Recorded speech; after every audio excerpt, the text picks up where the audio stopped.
പുതിയ മാർപ്പാപ്പായെ തിരഞ്ഞെടുക്കുന്നതിനുള്ള കോൺക്ലേവിന് മുന്നോടിയായി വത്തിക്കാൻ അഗ്നിശമന സേനാംഗങ്ങൾ സിസ്റ്റൈൻ ചാപ്പലിന് മുകളിൽ പുകക്കുഴൽ സ്ഥാപിച്ചു.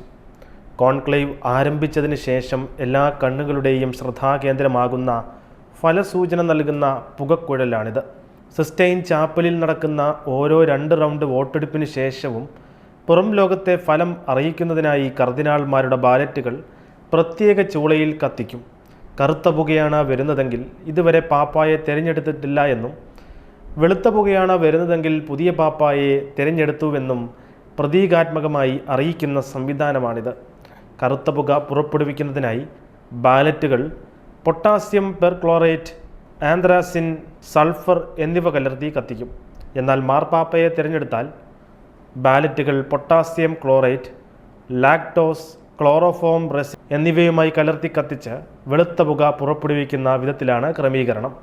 ഓരോ കോൺക്ലേവും അതീവ രഹസ്യാത്മകമായി നടക്കുന്നതിനാൽ മാർപ്പാപ്പ തിരഞ്ഞെടുപ്പിൻ്റെ ഫലം പുറം ലോകം ആദ്യം അറിയുക പുകക്കുഴലിൽ നിന്നായിരിക്കും.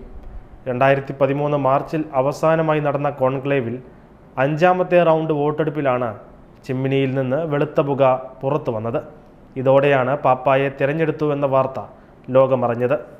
മെയ് 7 കോൺക്ലേവ് ആരംഭിച്ച് ഏത് ദിവസം പുകക്കുഴലിൽ നിന്ന് വെളുത്ത പുക ഉയരുമെന്ന കാത്തിരിപ്പിലാണ് ലോകത്താകമാനമുള്ള വിശ്വാസികൾ.